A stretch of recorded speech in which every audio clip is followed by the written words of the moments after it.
Okay, I'm going to talk about 5 steps of creating SMART goals for your company.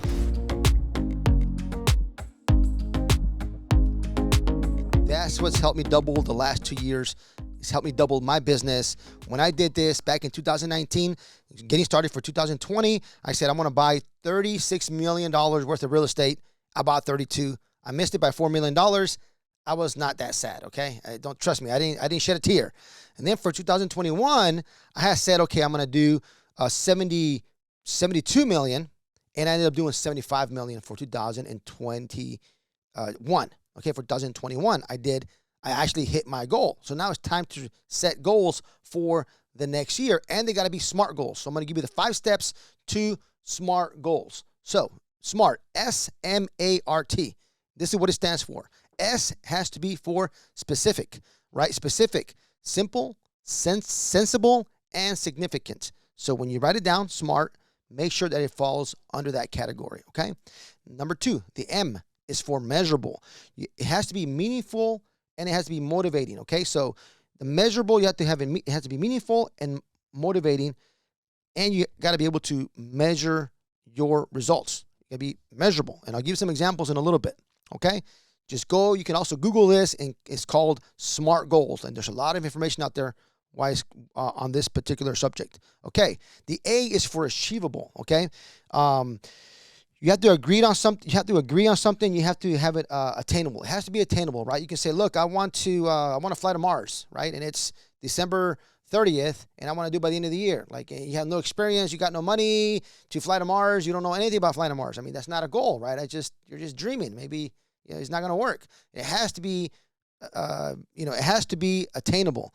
Somebody told me, I was actually listening to Mr. Wonderful. For you guys know, David O'Leary, Mr. Wonderful from Shark Tank. The guy with the bald guy. He's actually supposed to be a really nice guy, but I don't know. Never met the guy. Hopefully one day I get to meet him, and I'm sure he is. I saw him speak one time, and I'm sure he's a great guy. So one time he was talking about how he has a lot of businesses and how the ones that actually hit their goals are run by women. I don't know if that's strange or not, but he mentioned that.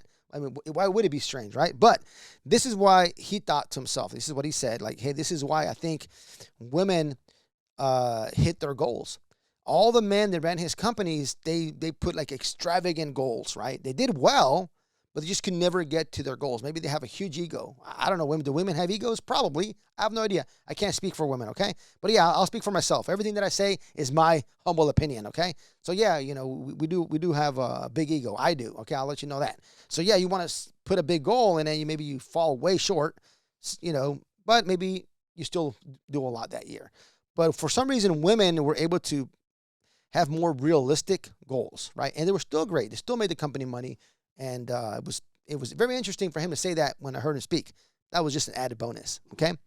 The R is for SMART goals. The R is for relevant, right? It's got to be reasonable, realistic, right? You gotta have the resources. It has to be relevant, right? Also to what you're doing, okay? It has to be relevant to your company. T is time. You have to put a time limit on it. Like in 3 months, we got to be here. In 6 months, we got to be here. In 9 months, we got to be here. In 12 months, we got to be here. Now, instead of looking at the 12-month goal, you break it down into quarters, you break it down into halves, you break it down by weekly, you break it down by day. I don't know how you want to break it down, right? If you want to lose 20 pounds, well, don't lose 20 pounds in a day or a month, right? Maybe you say, hey, I'm going to lose a quarter of a pound every week. So what do you got to do every day, right? Maybe you, instead of eating 2,500 calories, I'm not a nutritionist, I have no idea, but instead of eating 2,500 calories a day, you eat 2,200 calories a day. And in a week, you lose a quarter of a pound. And in a month, you lose a pound, whatever. And then in a year and a half, you end up losing your 20 pounds, right? You're doing something every single day. So you got to put a time limit, right? Like, how much time and what do I got to do that exact day? So that's the big picture on writing 5 steps for SMART goals. If you Google 5 SMART goals online, they're going to get a lot of tips. It's going to talk to you about how to what does specific mean, right? For instance, like what number 1 for SMART goals. What do I want to accomplish? Why is the goal important? Who is involved? Where is it located? Which resources or what limits what limits are involved, right? That's the specific, okay? The measurable, right? How much, how many, how will I know if it's accomplished, right? That's measurable. Like, how do you know, like, if I do this and I gain this, did I get to my goal, right? You have achievable, right? How can I accomplish this goal? Like, what are the steps, okay? Relevant, does it seem worthwhile? Is it the right time? Etc. Right? There's just a lot of cool information, and I guarantee you will definitely find it very useful for writing your SMART goals. Time bound, when can I do it in 6 months, 12 months? I explained that earlier, and that is also pretty good. And you can do that for anything, for business, for losing weight, for spending time with your family, whatever thing you want to do. You can always create your SMART goals.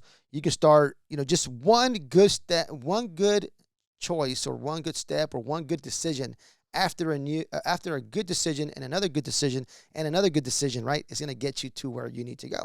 Now, don't forget, it's still a journey. You might take, 2 steps forward, 1 step back, 3 steps forward. That's okay. That's just part of life. But write them down. Keep them on your iPhone. Write them down. Put them in your bathroom. Put them in a book. Put them wherever you want to put them. But keep those goals and stick to them. And remember, how do you eat an elephant? How do you eat an elephant, right? It's one piece at a time, one bite at a time. Don't feel like you got to swallow that whole thing, because it can get overwhelming. So check out how I 100x my business using the SMART goals for 2021. So it's one of the YouTube videos that I have, how I 100x my business in 2021.